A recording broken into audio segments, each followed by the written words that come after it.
than never, huh, Nick? I got caught up in the crowd, Matt. I'm sorry. It's okay. I don't know my way up here, so this is all new to me. Yeah, this is new to you. You don't come up this way No. all that often, but don't, now you do. I don't know if I've ever been in this booth, to tell you the truth. Well, see, there you go. So There's a first for everything. If you're wondering who we have to our right here, it is Nick Vitucci, who is still with the organization right now, although stepped away from the head coaching duties last week. Talk about that decision and kind of what all went into it there for you. Well, Nick. Matt, it was something that was decided weeks before we actually did it. We were looking for the proper time to do it. I felt it was time for a change. Obviously, this has been a frustrating and difficult season. It's really been a frustrating and difficult 5 seasons, just as far as what we have to do here, and the uncertainty every day of who you're going to have here. It certainly wears on you, Matt. And I care about this team more than anything, and I want this team to succeed more than anything. And if it means me stepping back, then I'm more than willing to do that. And I just felt it was the right opportunity. Number one for Matt, or for Watts to get in there and get his feet wet and get accustomed to what's going on. Obviously, with me stepping down, we've heard from some pretty good people as well who had shown interest in this job. And by me doing it when I did it, it allowed us as an organization to hear from people and kind of see what they're thinking and what type of interest this job would come along with as well. And it has. So, it'll be a fun process moving forward as far as what we do as an organization, as far as a hire.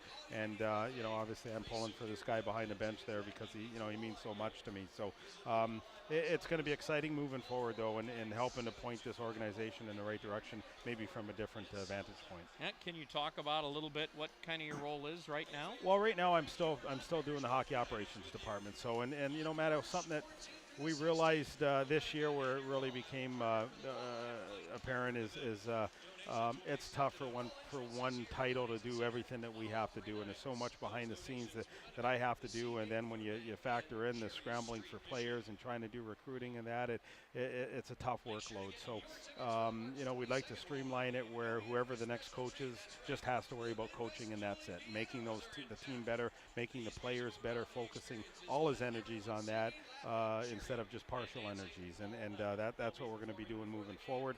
The hockey operations, I'm out right now recruiting, trying to bring in players like a Jesse Messier and a Matt Abercrombie and a Kenny Peroff, almost as a trial period for them to see how they do at this level, to see if they're people we look forward to next year and being a core type of group.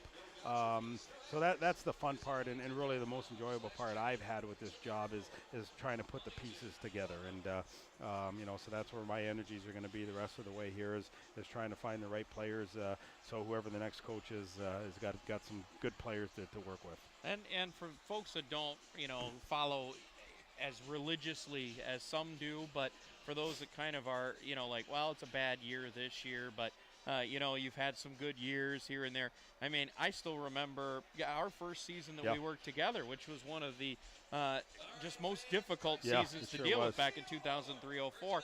And just the way you set that team up is almost kind of the way you're working at things right now. Is it kind of similar? It is, Matt, and it may be frustrating to some people right now. We're certainly not a great team right now, on ice team, but we're looking in the next year. I mean, do we just want to be mediocre the rest of the year, or really look to improve so next year we're going to have a great start?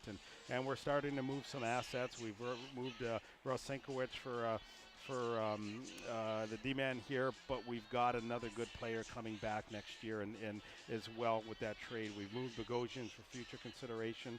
That player is a very good player coming back our way. And there's probably going to be a few more as well that's going to happen, that we're really looking to get quality players for some of these players that we move this year to make sure next year we get off to a pretty good start. Oh, and I know this is a tough question to answer, but you've been there as a head coach. You've been behind the bench. How's Dan doing kind of handling this role right now? I think he's doing a great job. I mean, he's always been prepared. He's, as far as his one-on-one meetings that he's had with the players, I think they were very positive from what I heard.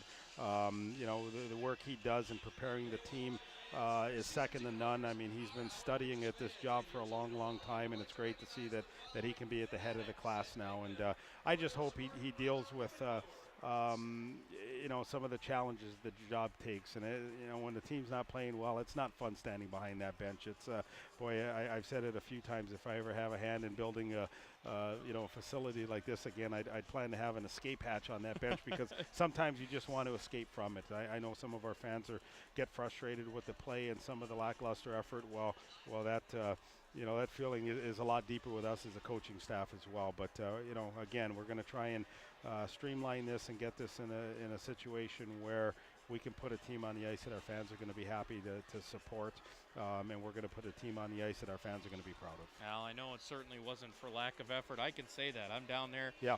With you guys an awful lot, watching the work ethic that you put in, that Dan put in over these last couple of years, not just this year, but over the course of these years, to have this team going each and every night. Well, and that's the frustrating part, is there's a lot of work that's done, and then when you don't see the benefits of it because of circumstances that are out of your hands, it does get frustrating and it wears on you, Matt. And this is a great job working with a hockey organization and being a head coach, but it's one that comes with a lot of pressure as well.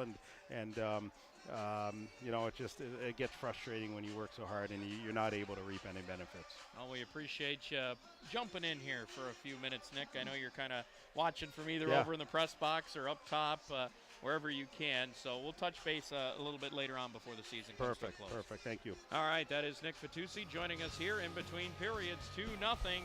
The Walleye trailing South Carolina.